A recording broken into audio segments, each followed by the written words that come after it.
McFarland USA, or as I like to call it, Field of Dreams 12, Running for Your Dreams.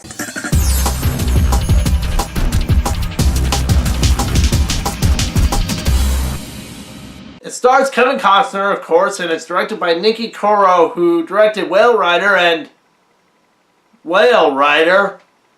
This film is based on a true story about a guy who is a football coach who has had to move from different schools and different towns because he kept getting fired because he has a temper. So he has to move to the poorest town in America called McFarland. There, he finds that most of the kids can't play football because they aren't big enough, but they can run really fast. So he decides to create a cross-country team. He, of course, knows nothing about cross-country. Seriously, the conversation goes something like this. Do you know anything about cross-country? No. Do you know any of the rules of cross-country? No. Have you ever coached track? No. Did you compete in high school? No, but I created a baseball field on my farm once. Okay, you sound perfect.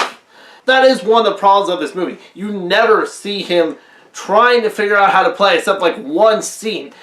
And it backfires on him too, which is hilarious, because the first track meet, he's had these kids running just across the normal fields of McFarland where there are no hills down there. Oops! Turns out they have to run on hills in cross country. Wow! The funny thing is, you never see him actually trying to figure out how to coach cross country except like one scene, or how this sport even works, which is hilarious because it totally backfires on him on the first meet. During the first meet, they have to run up a bunch of hills, but this whole time he's been just training these guys just to run across flat plains. It's like, oh yeah, cross country might actually mean you have to run across different types of terrain.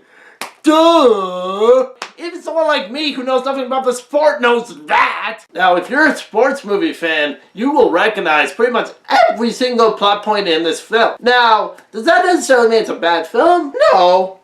Because they do it okay, but it's still predictable in some areas. Like, for instance, they do the scene where someone goes off driving with another person, and of course, a horrible accident or something happens, and the coach begins to not trust the people of the town, but then, of course, don't worry, it all works out. Okay, obviously that's gonna happen. I saw that coming a mile away. I will say, though, it does it way better than When the Game Stands Tall. Now, I will say, it does sound like I'm not liking this movie, but just because a movie has cliches doesn't always mean a movie's bad. Sometimes it can be cliche, but it does the cliches well enough where the film still works.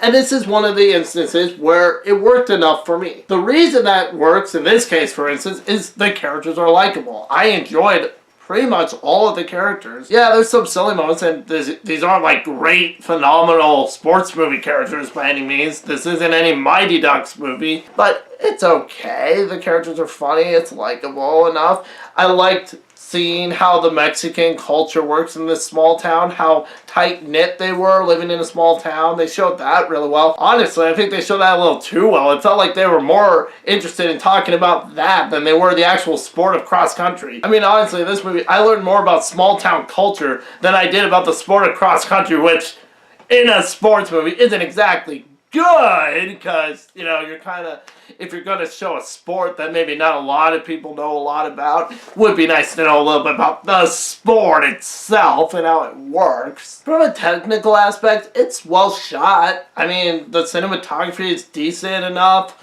It's a sports movie, so nothing really stands out as phenomenal, but it's fine, you know, Disney sports movie. I didn't expect a lot in this. I honestly thought I wouldn't like it, and I found I enjoyed it. So for McFarland USA, I would say it's 3 out of 5 stars. It's not a bad sports movie by any means. It was alright, but it wasn't great or phenomenal. It wasn't The Sandlot or Mighty Ducks or any of the other really great sports films. It was just alright. But you know what? Check it out. I'd still recommend it. Write in the comments below, actually, if you saw this and enjoyed this movie.